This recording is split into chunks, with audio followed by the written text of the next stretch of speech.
बहू, नाश्ता दे दो, मैं भूखा हूँ। बहू, कुछ नाश्ता दे दो। आज नाश्ता नहीं मिला, दोपहर के 12 बज चुके हैं। सुबह से कुछ नहीं खाया, बहुत भूख लगी है। अपने कमरे में सो रही बहू को ससुर जी ने आवाज लगाई।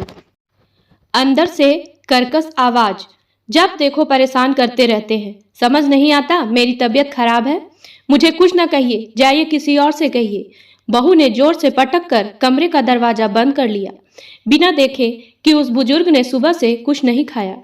रमेश लाल जी की आंखों से आंसू छलक आए। जाने कितनी यादों को याद कर उनकी सूख गई आंखों में आंसू का पर्दा सा आ गया। रमेश लाल जी ने अपनी पोती नीलू से कहा, नाश्ता दे दे, तेरी माँ बीमार है शायद। यही संस्कार दिए थे तो वह माँ से अलग कहाँ थी। अपना बैग उठाती हुई बोली, दादाजी मुझसे कुछ ना कहिए, रसोई में जाकर देखिए, मेरे क्लास का समय हो गया है, मैं तो चली। पोती की बात सुन स्तब्ध खड़े रह गए रमेश लाल जी। रसोई में जाकर देखा तो कल रात की बासी सूखी रोटी पड़ी थी। सूखी रोटी अब उनसे चबाई नहीं जाती इस उम्र में, तो वह बैठ गए अपने चौकी पर जाकर। जब से गांव छोड़कर इस घर में आए, कभी अपनापन ना मिला। गांव में जैसे सारी खुशी का पोटली छोड़ आए। उनकी आंखों से आंसू बहने लगे। बड़े चाव से गांव से शहर आए थे रमेश लाल जी। बेटे का घर बन गया, बेटा बहू के साथ रहूंगा कहते हुए अपने दोस्तों से विदा ली थी।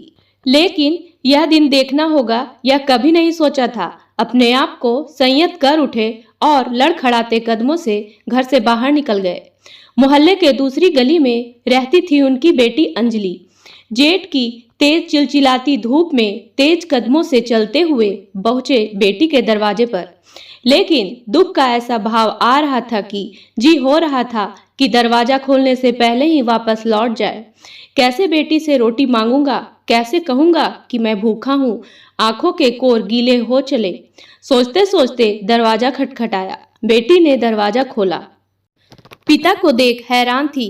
बाबूजी, आप आइए ना, अंदर आइए। इतनी धूप में आप घर से बाहर क्यों निकले? बैठिए तो। यह कहते हुए जल्दी से कूलर चला दिया और पानी का गिलास ले आई। पानी नहीं बिटिया, 2 रोटी खिला दे, कहते हुए सर झुक गया रमेश लाल जी का।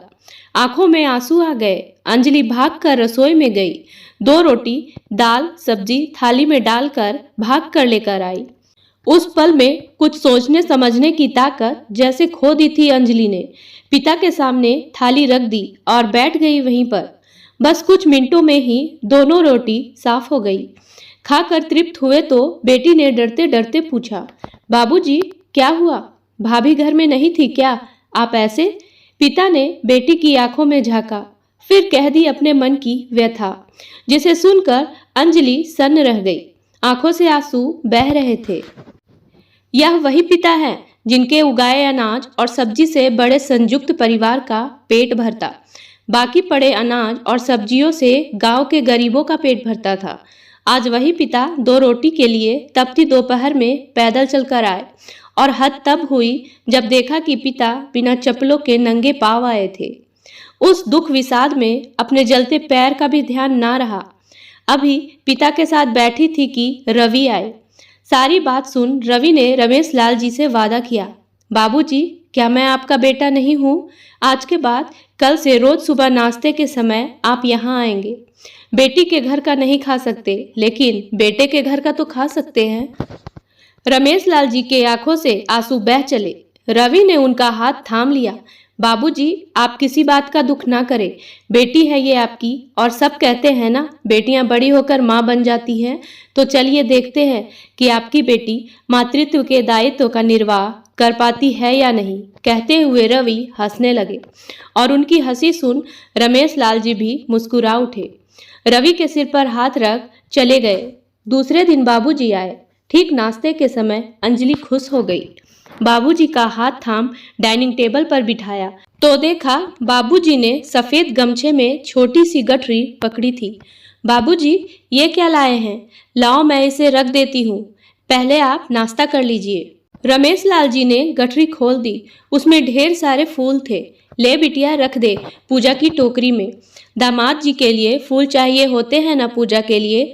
अब से रोज मैं फूल ले आऊंगा।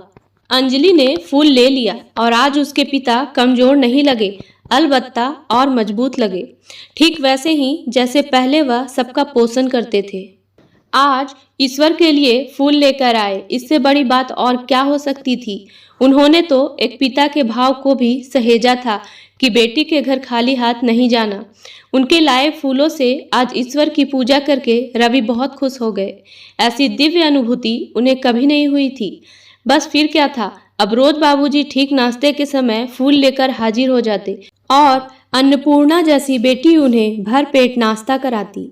अपने तृप्त पिता को देख बेटी के होने का कर्तव्य निभाकर अंजलि बहुत खुश थी।